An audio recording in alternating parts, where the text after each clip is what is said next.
Hi there, I'm Christine Burns and this is Elizabeth Pritchard. We're from Authentic Leadership Training Institute. Now, today we are coming at you with our Thursday Q&A session. So, Thursday Q&A, for you to remember that one. What we're doing is answering some questions that people have sent in, people that we've been working with, and it's the answers to their leadership questions. So, what we're looking to do is provide value around those questions. Give them answers, give them solutions. So you will find that you will benefit from these Q&As. They're gonna, we're not just talking to the person that sent the question in. No. We're probably talking to you as well. So remember that one. We're talking to everybody that's come through here. So totally. The questions that we've got, we will keep those coming through. If you've got questions, comment below, email them to us, or send them to us in a personal message at Authentic Leadership Training Institute. And we'll also get back to you at the end of this as well with where you can flick those questions to. Definitely. So what we're finding is that as we're working with a whole lot of leaders in all different spheres of life and all different environments, is that there's some similarities between what they're bringing up and what they're actually struggling with. Yeah. They often phrase it in a slightly different way, but there's a lot of similarities that we're finding in relation to leading authentically. Yes. And authentic leadership is about leading from your heart, leading from your strengths, and knowing how you can get the best out of yourself before you can lead others. So let's kick off with the first question today that we have from Shani. Shani from South Australia. Thank you, Shani, for sending us through. So the first one that we're going to look at today is how can I keep the creative juices flowing and momentum going? Important, very important to do. Very important. Because as we all know, we have bursts and we have dips and we have ups and we have downs, and sometimes the ups are really, really up and sometimes they're just a little tiny peak. Sometimes the troughs are sort of okay, and sometimes we tend to feel like we're plummeting way out of control. So it's really important to be able to have your peak performance around being able to create momentum and keep it going. Yes. It's one thing to create it, but you need to keep it going in your business and your leadership of yourself and others. And so there's three really important things that we'd like to point out and talk about today. And the first one is that you need to do small little steps of progress. Yes. So it's not about having that huge to-do list. No, it's not about beating yourself up for not creating this huge change in a day or a week within your business or your team. It's about those little things that lead through to the progress of what you're doing and getting towards the end point. That is one of the ways to start with to get those creative juices going, because you'll see that you're actually ticking the boxes and you're achieving things that you're wanting to set out to do. Yeah. So there's a few ways how to do this. It's really important in that sense to make sure that you're only doing it for not only a small task, as in a small job of it, the do of it, but it's also keep it for those short lengths of time. Now, there's a lot of information out there that even reckons that only half an hour. So it might be that you get up in the morning and that you actually only do half an hour, but you commit to that half hour so that you are actually definitely working on that specific area of your business. So when you've got business and you've got life and you've got a social life and you've got all these other things, half an hour solid focus on that area is going to have you being so much more effective and productive in that space. Totally. So those 30 minutes, I often say 30 minutes before everybody gets up in the house or everybody starts waking up in the world. So those 30 minutes of focused, intentional time on purpose, you can knock off one or two super huge things by linking with your clients, linking with your customers, growing and developing something that you're wanting to do, and looking at how you are investing your time in those. So that's the first one. That's the first one. Progress little bits to start with. Second one is to that. Celebrate those successes that you have. Celebrate those achievements. So it's not just that. It's not that just we're always out there to win, which is kind of a cool thing to do, but it's that thing of actually achieving along the way. So as you're doing those little bits, celebrate those successes. You've contacted someone, so or you've changed something, or you've upgraded something, or you've just come up with an amazing creative idea. Celebrate what you have just achieved along the way, and it's the celebrations that allow you to savor the moment. We talked about this kind of stuff a little bit the other day as well in one of our videos of savor the moment, celebrate it, and be involved in it. And then it gives you that burst of energy again. Totally. So it helps to refuel the tank, helps to keep you going by celebrating. Let people know the achievements that you're making as well along the way. Now, many people often think that this celebration thing is a little bit egotistical or selfish, but we know through the science of happiness and the science of well-being and also the levels of productivity within the workplace and organisations that celebrating accomplishments is so important. And you don't have to go out there and tell the whole world you've written a letter that you were putting off for the last 3 days. You can do if you wish to, but it's about going, yes, I did it. I knuckled down and I achieved what I set out to achieve. A good example of this happened to me today. I got to about 11 o'clock this morning and I thought, I haven't really achieved anything because I had a list of things to do.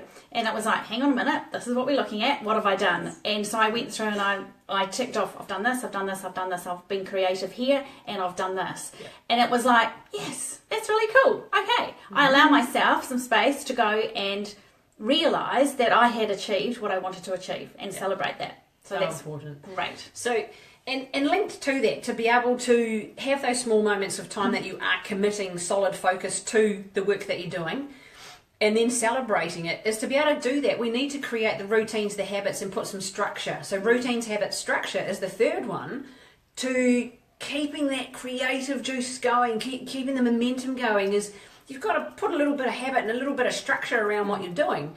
And then it means that you keep looking forward to those moments in time. It means that when you sit down in the morning with your coffee, you learn something new, and then you get straight into whatever it is that you're doing. Those habits, consciously to begin with, and then once that habit starts to go, it becomes an unconscious thing. So the next step leads to the next one unconsciously, and those creative thoughts keep coming through. So totally works. You need to set up the link. When I do this, this happens. When I do this, this happens. And you, to be honest, training yourself to get the momentum going, to keep the creative juices doing. So it gets things happening for you. Yes, so important about those habits. Yeah. And we often give up the ghost or decide I'm out partway through creating those habits. Yes. Habits is something that is done repeatedly over a period of time. And what research is showing with a number of studies around changing the way our brain and behaviour are interlinked, it's around that 32ish to 40 days of consistently daily putting something in place. So if you say, I've tried this before, it's wrong, doesn't work for me, it's like, have you done it consistently on a daily basis for at least 40 days?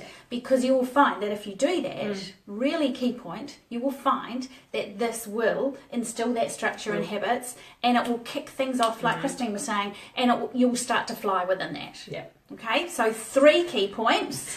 The first one, remember, progress bit by bit. Do it little step, little step, little step. The second key point in there is celebrate. When you achieve something, when you tick something off, celebrate it. And it might be that, yes, I did it. You know, with the new, that's cool, still celebrate it. And then the third key point there is to have the habits, the routines, and the structure around what you're doing. Yes. And that will have your creative juices flowing. It will keep your momentum going. And it will have you achieving things that you probably didn't think you were quite able to. Totally works. Brilliant. Keep working on that one. Okay, so we're going to do one more question today in our Thursday Q&A. So the next one comes from Robert from London, and he has asked, what would be your advice for creating a positive work environment and maintaining it long term? So it's sort of 2 points here. Yeah. Creating it in the first place and then keeping it going. So it's what we probably all want to be involved with, don't we? We want to be in a workspace that is really positive, that supports each other, that identifies loyalty, that is a place that we can come, feel comfortable, love to be in. And so we give more to that organisation, and we get more from it as well, because it's that give-receive cyclical thing that happens. So there's 3 key points here that we want to talk about in relation to creating the work environment as a positive place and keeping it going. Yeah. So important. The first one is, when you want the positive work environment, it means you have to know your people. So that's the first key point that we would bring across here, is know your people.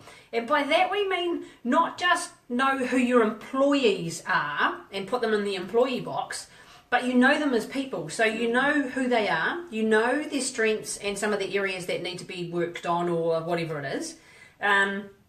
You know their, you might know their significant other. You'll know their kids' names. You'll know their pets' names. You'll know what spins their wheels. You'll know what they're really good at to keep encouraging more of in the workspace. So know the people rather than just putting them in that box of employees. So it's not working to a process or a system. You're working with the person themselves, the whole person, and it gives you that ability that you might see that, oh, they look like they're a little bit off today. I'll just go and have a word and just check in.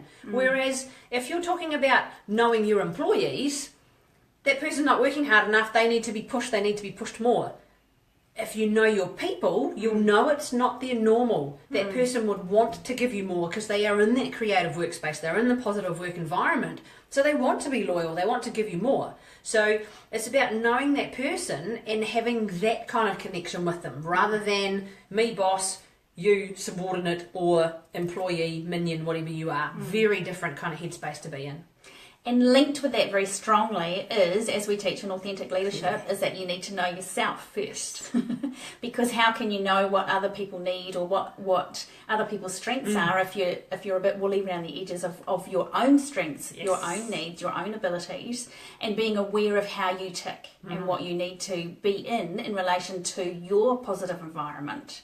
Yep. So it's important to know yourself first as well in these areas, so that you know how to get the best out of yourself, the best performance, how to align what you're doing with your passions and your values, and then that will come through in your business and the work that you're doing in relation to leading the team as well. Yeah. So that's the first one, know your people. The second one, create the environment of trust and cooperation. Now, trust is an interesting one. We often work with people who go, I don't trust that person, they're dodgy or they're dishonest, or I don't like the way they work in my team, or I'm not quite sure about, and it's like, that's really interesting for us. And what we do in our coaching is that if it's a statement around trust, sometimes it can be, do you trust yourself? Do you trust yourself to deliver? Do you trust yourself to have wisdom and be able to follow what you know is the right path for you and your company? Yes. And this is a really interesting thing to think about first in relation to trust and cooperation, because if you trust yourself, that will come through.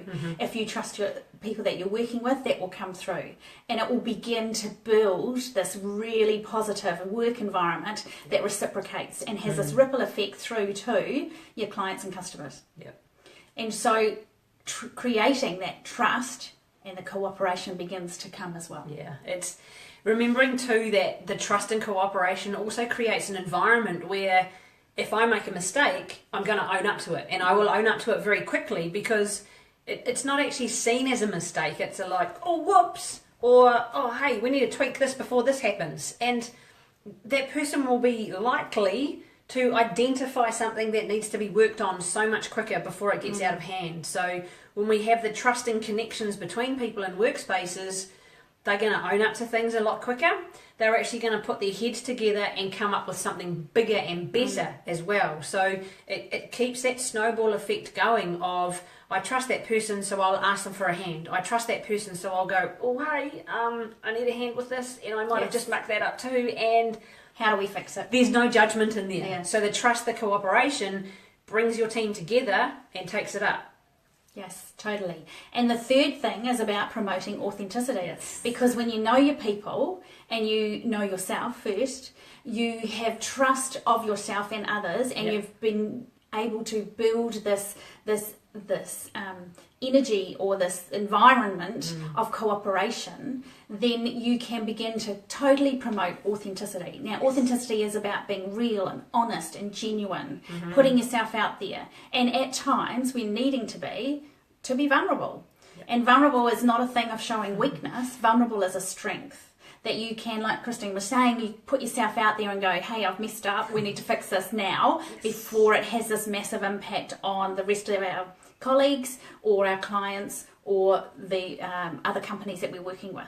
So thinking about how can you promote authenticity. And it's the realness, it's the I mean, talking about it before was the thing of a couple of different people that we know. One person very happy to go to work in the suit and tie and the waistcoat and feel very, very confident with who they are and will stand up and it brings out the best in them.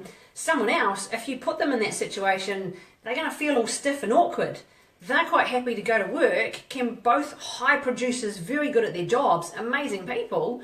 One wants to be in jeans and a t-shirt and a waistcoat and look cool and rock on in their Converse or, whatever it is, kind of training shoes, and do their job to the absolute max because that makes them feel comfortable. So it's being authentic with who you are as a person. So knowing yourself, what is going to bring out the best in you? What is it that gets you to be your best?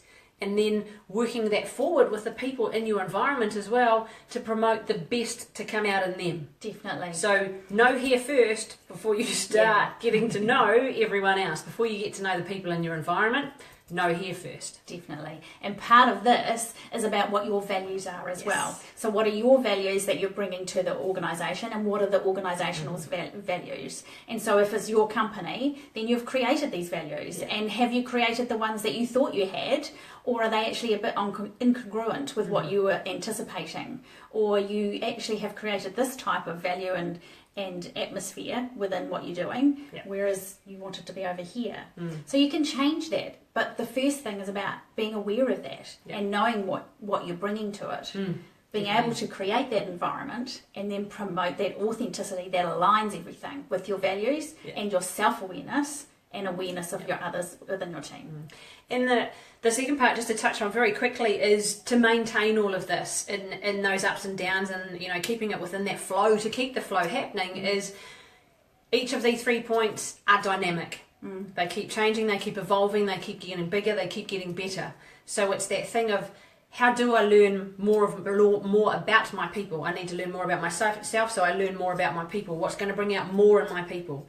When I want to create the environment of trust and cooperation, that's going to change depending on the roles, the jobs, the people that come and go. So that's going to have its own little way of being dynamic to keep going. And when you have the headspace, the mindset, the environment, the culture that says we're about creating trust and cooperation within our people, then that keeps going. That keeps itself going to a certain extent. And promoting the authenticity, things will happen in different people's lives that are going to bring out a different factor about them. Things will happen in your life too that will bring out different things about you. Your default behaviour might come out when you're really tired or really upset about something. So, then when you're really excited and passionate about what you're doing, there's going to be another level of you that will come out. So the way to maintain it is allow the changes to happen rather than stop or restrict them. Allow them to happen, allow to go with them, identifying what those 3 keys are to be able to keep that working. And that first one is to know your people.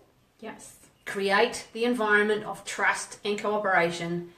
And the third one is to promote authenticity within your environment and within your culture at that workspace. So that brings us to the end of little snippets of 2 really fantastic questions from Shani and Robert. Thank you so much for sending them through. Actually, as we were just talking then, I was realising how much they're all intertwined with each other. That if we're creating momentum, we're also creating a positive workspace and we're wanting to maintain it and we're wanting to maintain our momentum as well. So the information that we've just shared with you integrates with both of those wonderful questions that have come through. So thanks so much for sending those through. Thank you. Now, if you've got more questions, please send them through and we will come on again next Thursday live Q&A, where we will answer 1 or 2 questions from you amazing people who are leading yourselves and leading others, and we will talk about authentic leadership in relation to those questions. So thanks for having the time and being here, and we'll catch you later. Bye-bye.